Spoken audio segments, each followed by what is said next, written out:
दोस्तों, आज हम बात करते हैं सरस्वती पांडे और गोविंद पांडे द्वारा लिखित हिंदी साहित्य का वस्तुनिष्ठ इतिहास। तो उसमें जो सबसे पहला टॉपिक है हिंदी साहित्य इतिहास लेखन की परंपरा। तो इसको उन्होंने किस प्रकार लिखा है ये महत्वपूर्ण है, आप देखिएगा। हिंदी साहित्य के इतिहास लेखन का सबसे पहला प्रयास फ्रेंच विद्वान गार्सा दा तासी ने किया।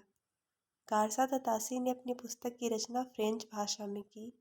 तासी ने अपनी पुस्तक का नाम इस्तवार द ला लिटरेत्यूर एंदुई हिंदुस्तानी रखा है।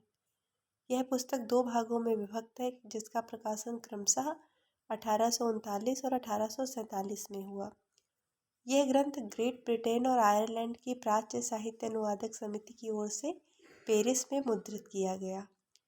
इस्तवार द ला लिटरेत्यूर एंदुई हिंदुस्तानी द्वितीय संस्करण में 3 भागों में विभक्त हो गया, जिसका प्रकाशन सन 1871 में हुआ। ये पहले 2 भागों में प्रकाशित हुआ था, जो पहला भाग 1839, दूसरा 1847 में। फिर जब इसका दूसरा संस्करण प्रकाशित हुआ 1871 में, तब एक साथ इसके 3 भाग प्रकाशित हुए। तासी ने अपनी पुस्तक में हिंदी और उर्दू के अनेक कवियों का विवरण अंग्रेजी वर्णक्रमानुसार दिया है।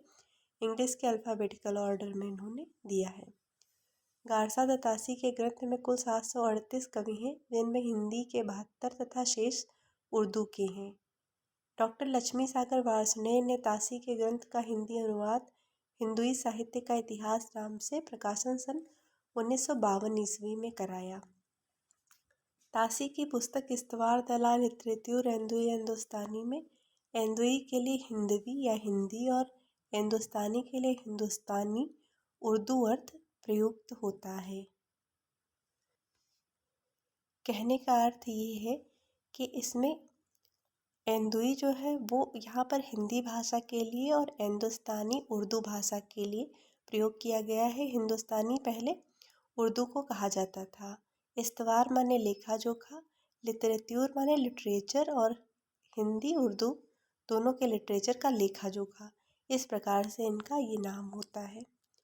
हिंदी साहित्य इतिहास लेखन की परंपरा में हिंदी भाषा में लिखा प्रथम ग्रंथ श्री महेश दत्त शुक्ल द्वारा रचित भाषा काव्य संग्रह है। ये हिंदी भाषा में लिखा हुआ पहला ग्रंथ है। भाषा काव्य संग्रह का प्रकाशन सन 1873 ईस्वी में नवल किशोर प्रेस लखनऊ से हुआ। शिव सिंह सेंगर ने शिव सिंह सरोज नाम से हिंदी भाषा में दूसरा महत्वपूर्ण इतिहास ग्रंथ रचा। इसका प्रकाशन 1883 ईस्वी में हुआ। शिव सिंह सरोज में 1 सहस्र लगभग 838 कवि भाषा कवियों का जीवन चरित्र तथा उनकी कविताओं के उदाहरण दिए गए हैं। सन 1888 ईस्वी में एशियाटिक सोसाइटी ऑफ बंगाल की पत्रिका के विशेषांक के रूप में ग्रियर्सन द्वारा रचित the modern vernacular literature of Hindustan का प्रकाशन हुआ।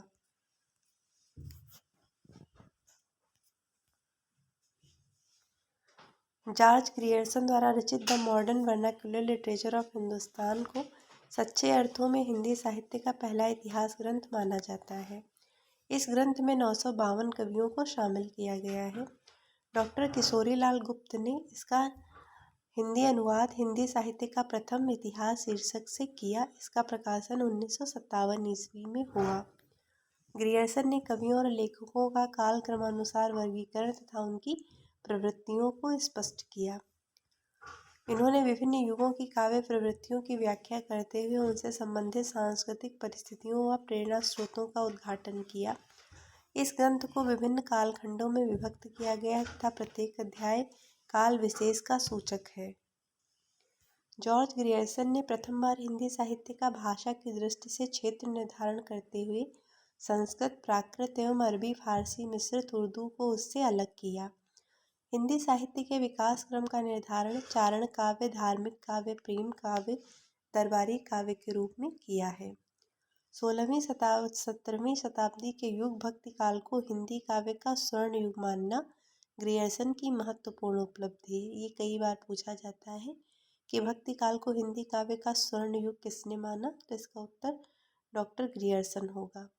मिश्र बंधुओं ने मिश्र बंधु विनोद नामक इतिहास ग्रंथ की रचना की। मिश्र बंधुओं में गणेश बिहारी, श्याम बिहारी तथा सुखदेव बिहारी मिश्र आते हैं। मिश्र बंधु विनोद 4 भागों में है, जिसके प्रथम 3 भाग 1913 में प्रकाशित हुए और चौथा भाग 1934 में प्रकाशित हुआ। मिश्र बंधु विनोद में 4591 कवियों का जीवन वृत्त वर्णित है। इसमें अनेक अज्ञात कवियों को सामने लाने के साथ ही उनके साहित्यिक महत्व को स्पष्ट करने का प्रयास किया गया है। मिश्र बंधु विनोद में कवियों का सापेक्षिक महत्व निर्धारित करने के लिए उनकी 4 श्रेणियां बनाई गई हैं।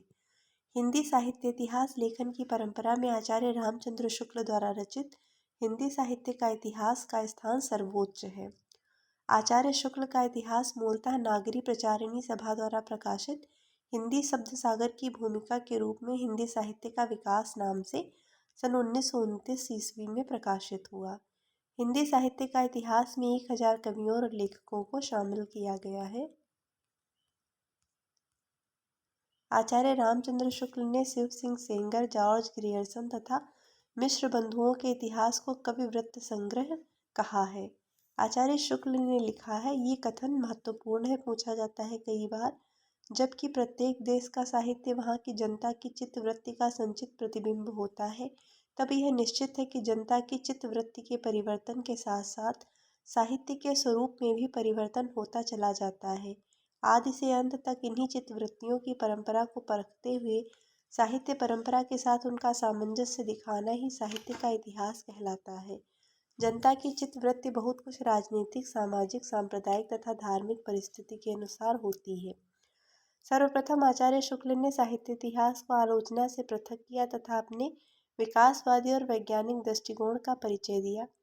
आचार्य शुक्ल ने साहित्य इतिहास के प्रति एक निश्चित व सुस्पष्ट दृष्टिकोण का परिचय देते हुए युगीन परिस्थितियों के संदर्भ में विकास क्रम की व्याख्या करने का प्रयास किया। आचार्य शुक्ल ने काल विभाजन के अंतर्गत हिंदी साहित्य के 900 वर्षों के इतिहास को 4 स्पष्ट कालखंडों में विभक्त किया है। शुक्ल जी ने भक्ति काल को 4 भागों या शाखाओं में बांटकर उसे सर्वप्रथम शुद्ध दार्शनिक और धार्मिक आधार पर प्रतिष्ठित किया। उन्होंने भक्ति काल के पहले 2 भाग किए, निर्गुण धारा और सगुण। निर्गुण के 2 भाग आगे ज्ञानाश्रयी और प्रेमाश्रयी, ज्ञानाश्रयी को संत शाखा, प्रेमाश्रयी को सूफी शाखा, और सगुण के 2 भाग राम भक्ति शाखा और कृष्ण भक्ति शाखा। इस प्रकार से इन्होंने भक्ति काल को विभाजित किया। रामचंद्र शुक्ल ने अपने इतिहास में पहली बार कवियों और साहित्यकारों के जीवन चरित्र संबंधी इतिवृत्त के स्थान पर उनकी रचनाओं के साहित्यिक मूल्यांकन को प्रमुखता दी।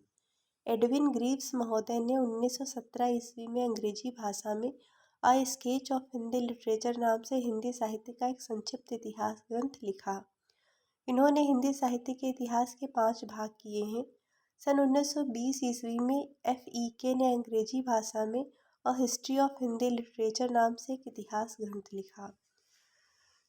तज़किरा-ई-शुअरा-ई हिंदी 1848 नामक इतिहास ग्रंथ मौलवी करीमुद्दीन द्वारा लिखा गया।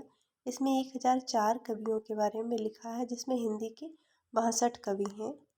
आचार्य हजारी प्रसाद द्विवेदी ने 3 इतिहास ग्रंथों की रचना की, क्रमशः हिंदी साहित्य की भूमिका, हिंदी साहित्य उद्भव और विकास, हिंदी साहित्य का आदिकाल।